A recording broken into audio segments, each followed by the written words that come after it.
ይስጥልን። ይህ ፋስት ዴሊ ነው። ሰላምታችን በያላችሁበት ይድረስ እያልን በዕለቱ የተሰሙ ዋና ዋና ጉዳዮችን ወደ እናንተ ይዘን ቀርበናል። ቻናላችንን ሰብስክራይብ፣ ፕሮግራማችን ላይክ እና ሼር እንድታደርጉ እየጋበዝን የዕለቱን አበይት ዜናዎችን አስቀድመን እንጀምራለን። ኢትዮጵያ ጠላትን ብርክ የሚያሳይ የአየር ኃይል ለመገንባት ቆርጣ ከተነሳችው አላደረ ብላለች። ለዚህም የተለያዩ ጀቶችን በመሸመት ላይ ትገኛለች። ከአፍሪካ ቀዳሚ ለመሆን የወሰነችው ሀገራችን አምስተኛ ትውልድ ጀቶችን ከአልጄሪያ ቀጥሎ ለመታጠቅ መንገድ ጀምራለች። በአየር ኃይል ምስረታ ላይ ተገኝተው ወደ አምስተኛ ትውልድ መሸጋገር አለብን ያሉ አብይ እንደፎከሩት ያደረጉት ያስባለ መረጃ ወጥቷል። በመረጃ ሰዓታችን የምንመለከተው ይሆናል። በሌላኛው መረጃችን ደግሞ የየመኑ ሁቲ ኢትዮጵያውያን ላይ እርምጃ መውሰዱ ተሰምቷል። እርምጃው ደግሞ የኢትዮጵያን ባንዲራ እስከ ማውረድ የደረሰ እንደሆነ ተነግሯል። በዝርዝር እንመለከታቸዋለን። እስከ ፍጻሜው አብራችሁን ቆዩ። ከሰሞኑ አየር ኃይል 9ኛ ዓመት የምስረታ በዓሉን ባከበረበት ወቅት ጠቅላይ ሚኒስትር አብይ አህመድ አየር ኃይላችን ከዚህም በላይ መዘመንና ማደግ አለበት፣ አሁን ካለንበት 4ኛ ትውልድ ወደ 5ኛ ትውልድ በቅርቡ መሸጋገር አለብን ማለታቸው የሚታወስ ነው። ታዲያ የጠቅላዩ ንግግር ተከትሎ የተለያዩ መላምቶች ሲሰጡ ቆይቶ የነበረ ሲሆን አሁን ግን መላምቶቹን ሁሉ ፎርሽ ያደረገ ሰበር መረጃ ተሰምቷል። ኢትዮጵያ በ2030 ለማሳካት ያቀረችው እቅድ አስቀድማ ለማሳካት የተለያዩ ስራዎችን መስራት የጀመረች ሲሆን በአፍሪካ ሁለተኛ በመሆኑም የአምስተኛ ትውልድ የሆነውን ዙ-35 በእጇ ለማስገባት መንገድ ላይ መሆኗ ነው የተሰማው። በቅርቡ የኢትዮጵያ አየር ኃይል በ9ኛ ዓመት የምስረታ በዓል ላይ ኢትዮጵያ ቢያንስ 6 የያክ-130 የላቀ የጀት አሰልጣኝና ቀላል የውጊያ አውሮፕላኖች ገዝታለች ተብሎ ተገልጧል። ያክ-130 በዋናነት ዘመናዊ የ4ኛና የ5ኛ ትውልድ ተዋጊ ጀቶችን ለማንቀሳቀስ ወታደራዊ አብራሪዎችን ለማሰልጠን የተነደፈ መሆኑ ሲገለጽ እንደነበር ይታወሳል። የያክ-130 ግዢ ኢትዮጵያ 4ኛ ትውልድ ወይም የቀጣይ ትውልድ ተዋጊ መድረኮችን በንቃት እየተከታተለች ሊሆን እንደሚችል ጠቋሚ ተደርጎ የተወሰደ ነበር። በቅርብ ዓመታት ውስጥ በርካታ ሪፖርቶች እንደሚያሳዩት ኢትዮጵያ በዙ-35 የአየር የበላይነት ባለብዙ ሚና ተዋጊ ላይ ፍላጎት እንዳላት አሳይታለች። ይህም ከእይታ ክልል በላይ የውጊያና የአየር የበላይነት ችሎታዎች በእጅጉ ያሻሽላል። በአማራጭ ኢትዮጵያ የአየር ኃይል አወቃቀሯን የቻይና ጄቴንሲ በመምረጥ ማባዛት እንደምትችልም ሲጠቆም ነበር። ይህም በተራቀቀ የኢኤስኤ ራዳር፣ በኤሌክትሮኒክስ የጦርነት ስብሰባና በኔትወርክ ላይ ያተኮረ የውጊያ ችሎታዎች ስለሚታወቅ የኢትዮጵያን አየር ኃይል በብዙ ሊያሻሽል እንደሚችልም ሲገለጽ ነበር።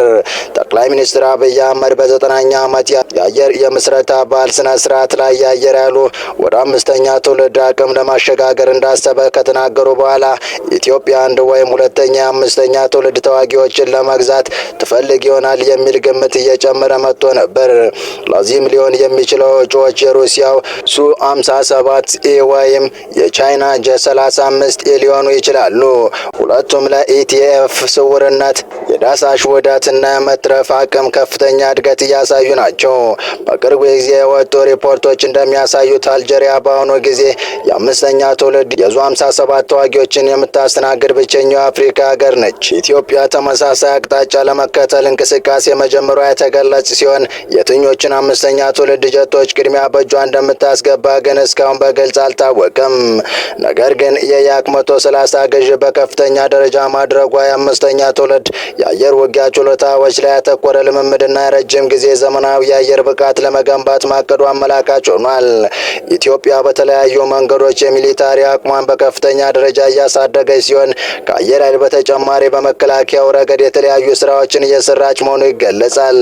ዛሬም ከጠንካራ ጎረቤቷ ኬንያ ጋር በመከላከያ ሰራዊት ትብብራቸውን ወደ ላቀ ደረጃ ለማሸጋገር መስማማታቸው ተገልጿል።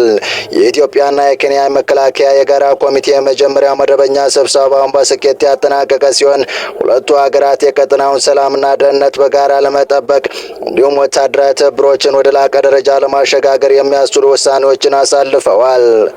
የመከላከያ የመግባቢያ ስምምነት ከተፈራረመ በኋላ ለመጀመሪያ ጊዜ የተካሄደው ይህ ስብሰባ በሁለቱ ሀገራት መካከል ያለውን ወታደራዊ ትብብር ለማጠናከር ባለፈ እኩይ ተግባር ለሚከናወኑ አካላት የጋራ ምላሽ ለመስጠት የሚያስችል አቋም የያዘበት መሆኑ ተገልጿል። የኢትዮጵያ ልዑክ የመሩ የተናገሩት የመከላከያ ውጭ ግንኙነትና ወታደራዊ ትብብር ዋና ዳይሬክተር ሜጀር ጀነራል ተሾመ ገመቹ እንደገለጹት የሁለቱ ሀገራት የመከላከያ ግንኙነት በመተማመንና በመከባበር ላይ የተመሰረተ ነው። ሜጀር ጀነራሉ ባለፈው አንድ ዓመት ውስጥ በቀጠናው ሰላምና ደህንነት ዙሪያ ውጤታማ ስራዎች መከናወናቸውን አንስተዋል። በኢትዮጵያና ኬንያ ጠንካራ ትብብር በማይደሰቱ አካላት እኩይ ተግባር ሳንዘነጋ የበኩላችን ኃላፊነት መወጣት አለብን ብለዋል። የኢትዮጵያ መከላከያ ሰራዊትም ይህን ድርሻውን በላቀ ዝግጁነት ለመወጣት ቁርጠኛ መሆኑን አረጋግጠዋል። የኬንያ የመከላከያ ኦፕሬሽን ኢንዶክትሪኔሽንና ስልጠና ኃላፊ ሜጀር ጀነራል ሎዋሬ በበኩላቸው የሁለቱ ሀገራት ትስስር ከታሪክና ከህዝብ ለህዝብ ግንኙነት ባለፈ በንግድና ኢንቨስትመንት የታጀበ መሆኑን አስታውሰዋል። የመጀመሪያው የጋራ የመከላከያ ኮሚቴ መድረክ በሰላምና ጸጥታ ዘርፎች የሚደረገውን ትብብር ይበልጥ በማጠናከር ረገድ ወሳኝ ሚና እንደሚጫወት ሜጀር ጀነራል ሎዋሬ ገልጸዋል። ስብሰባው በሁለቱም ወገኖች በኩል የቀጠናውን አሁናዊ ሁኔታ ባገናዘበ መልኩ መካሄድና የአጋርነት መንፈስ የታየበት እንደነበር ከቀረበው መረጃ ለመረዳት ተችሏል። በቀጣይ መረጃ በየመን ሰና በርካታ የኢትዮጵያ ኦርቶዶክስና ወንጌላውያን አማኞች ከዓመታት በላይ ሲገለገሉባቸው የቆዩ ቤተ እምነቶች በሁቲ ባለስልጣን ከታሸጉ አንድ ወር እንደሞላቸው የእምነቱ ተከታዮች ለቢቢሲ ተናገሩ። በየመን ሰና በሚገኝ የቅዱስ ጊዮርጊስ ቤተክርስቲያን ያገለግሉ እንደነበር የተናገሩት አቶ አብርሃም በቀለ አምልኮ የሚያካሂዱበትና ልጆቻቸውን አማርኛ የሚያስተምሩበት ቤተክርስቲያን በሁቲ ባለስልጣናት የገና በዓል ሰሞን መታሸጉን ገልጸዋል። በአገሪቱ ዋና ከተማ ሰና ከ3 ዓመት በላይ የኖሩት አቶ አብርሃም ቤተክርስቲያኑ ከመዛጋቱ በፊት ዘረፋ እንደተፈጸመበት ጠቅሰው ተከትሎ ደግሞ 25 ዓመታት የቆየ ቅዱስ ጊዮርጊስ ቤተክርስቲያን ከገና በዓል በኋላ ታሽጓል ብለዋል። በሰና ከ20 ዓመት በላይ መኖሯን የተናገረች የፕሮቴስታንት እምነት ተከታይም እንዲሁ ከኦርቶዶክስ ቤተክርስቲያን በተጨማሪ ቪክቶር በሚባል ህንዳዊ ከ5 ዓመት በፊት የተቋቋመና ኢትዮጵያውያን የወንጌል አማኞች የሚያመልኩበት ስፍራ መታሸጉን ግለሰቡ በቁጥጥር ስር መዋሉን ገልጻለች። የሁቲ አማጽያን ከኢትዮጵያውያኑ የኦርቶዶክስ ቤተክርስቲያን በፊት በፓስተር ቪክቶር የሚመራውን የወንጌላውያን ቤተ እምነትን ማሸጋቸውን የምትናገረው ግለሰቧ መጽሐፍ ቅዱሶችና አንዳንድ ቁሳቁሶችን መውሰዳቸውን ጭምር ተናግረዋል።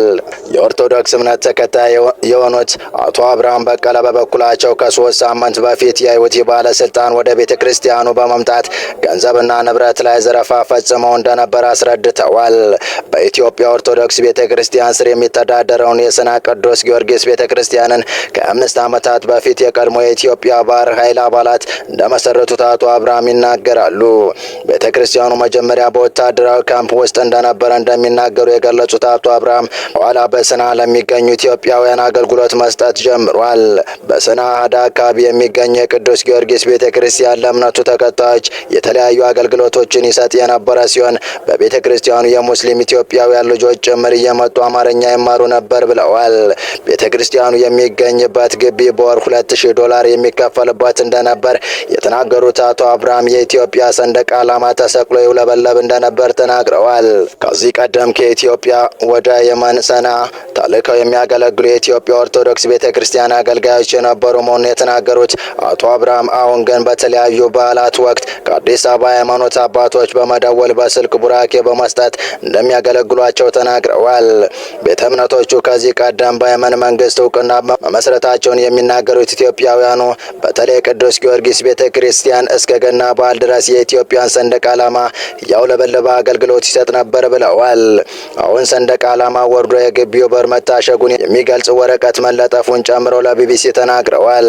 የቅዱስ ጊዮርጊስ ቤተክርስቲያን ላይ 5000 ያህል ኢትዮጵያውያን የኦርቶዶክስ እምነት ተከታዮች የሚያመልኩበት ስፍራ እንደነበር የተናገሩት አቶ አብርሃም አሁን ግን እዚህ ማምለክ አይቻልም በሚል መታሸጉን አስረድተዋል። ኢትዮጵያውያኑ የክርስትና እምነት ተከታዮች የሚያመልኩባቸው ቤተ እምነቶች ስለታሸጉበት ምክንያት ከሁቲ ባለስልጣናት በይፋ የተሰጠ ነገር የለም።